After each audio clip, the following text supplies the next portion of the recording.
Let's mic day special. नमस्कार, let's mic में आपका स्वागत है। डे स्पेशल के साथ मैं राखी जैन। 29 जून आधुनिक तकनीक के इतिहास में दिन एक क्रांति की शुरुआत के रूप में दर्ज है। आज हम जिस दुनिया में जी रहे हैं वहां स्मार्टफोन केवल एक संचार उपकरण नहीं बल्कि हमारी जेब में मौजूद एक पूरा डिजिटल संसार बन चुका है। बैंकिंग से लेकर खरीदारी, शिक्षा से लेकर मनोरंजन और सोशल मीडिया से लेकर एआई तक जीवन का शायद ही कोई क्षेत्र स्मार्टफोन से अछूता हो। लेकिन इस बदलाव की सबसे बड़ी शुरुआत 29 जून 2007 को हुई थी, जब अमेरिकी तकनीकी कंपनी एप्पल ने अपना पहला आईफोन बाजार में उतारा था। उस समय मोबाइल फोन की दुनिया बिल्कुल अलग थी। बाजार पर नोकिया, ब्लैकबेरी, मोटोरोला और सैमसंग जैसी कंपनियों का दबदबा था। अधिकांश फोन में छोटे स्क्रीन, फिजिकल कीबोर्ड और सीमित इंटरनेट सुविधाएं होती थी। लोग मोबाइल का इस्तेमाल मुख्य रूप से कॉल करने और संदेश भेजने के लिए करते थे। इंटरनेट चलाना कठिन था और मोबाइल ऐप्स का अस्तित्व लगभग ना के बराबर था। इसी दौर में एप्पल की सह संस्थापक और दूरदर्शी उद्यमी स्टीव जॉब्स ने एक ऐसे उपकरण की कल्पना की जो फोन, इंटरनेट और म्यूजिक प्लेयर को एक ही डिवाइस में समेट सके। कई वर्षों की रिसर्च और गोपनीय तैयारी के बाद जनवरी 2007 में उन्होंने दुनिया के सामने आईफोन का पहला प्रदर्शन किया। सैन फ्रांसिस्को में आयोजित कार्यक्रम में स्टीव जॉब ने कहा कि एप्पल 3 क्रांतिकारी उत्पाद लॉन्च करने जा रहा है। एक वाइड स्क्रीन आईपॉड, एक मोबाइल फोन और एक इंटरनेट कम्युनिकेटर। कुछ क्षणों बाद उन्होंने खुलासा किया, ये तीनों अलग अलग उत्पाद नहीं बल्कि एक ही डिवाइस हैं, आईफोन। इस घोषणा ने पूरी तकनीकी दुनिया को चौंका दिया। करीब 6 महीने बाद 29 जून 2007 को अमेरिका में पहला आईफोन बिक्री के लिए उपलब्ध हुआ। लॉन्च के दिन एप्पल स्टोर्स के बाहर लंबी लंबी कतारें लग गईं। कई लोग रात भर स्टोर के बाहर खड़े रहे ताकि सबसे पहले नया आईफोन खरीद सकें। तकनीकी उत्पादों के इतिहास में ऐसा उत्साह पहले बहुत कम देखा गया था।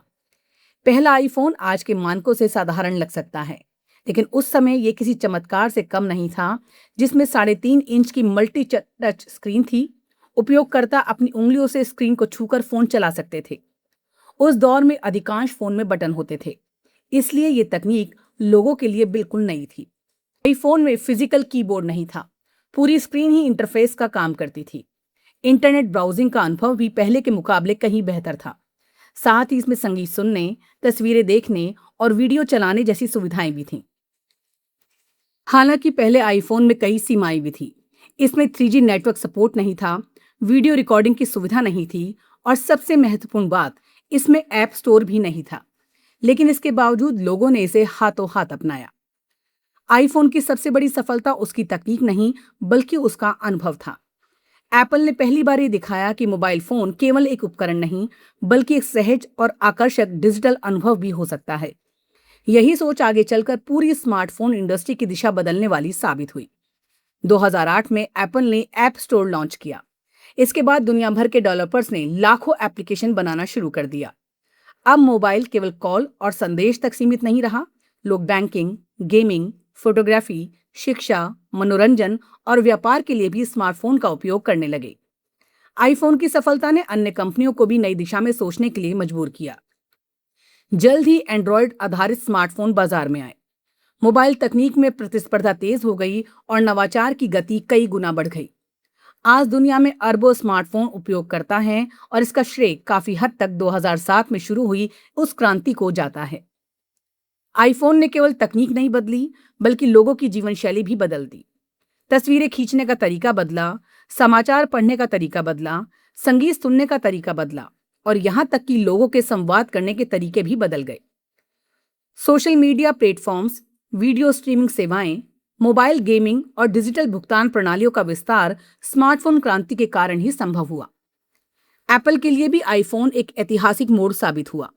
जिस कंपनी को सबसे पहले मुख्य रूप से कंप्यूटर और आईपॉड निर्माता के रूप में जाना जाता था, वो दुनिया की सबसे मूल्यवान कंपनियों में शामिल हो गई। आईफोन आज भी एप्पल के सबसे सफल उत्पादों में गिना जाता है। 29 जून का ये दिन हमें याद दिलाता है कि कभी कभी एक आविष्कार केवल एक नया उत्पाद नहीं लाता बल्कि पूरी दुनिया के सोचने, काम करने और जीने का तरीका बदल देता है। आईफोन की कहानी भी ऐसी ही एक तकनीकी क्रांति की कहानी है जिसने मानव जीवन को डिजिटल युग में नई दिशा दी। नमस्कार।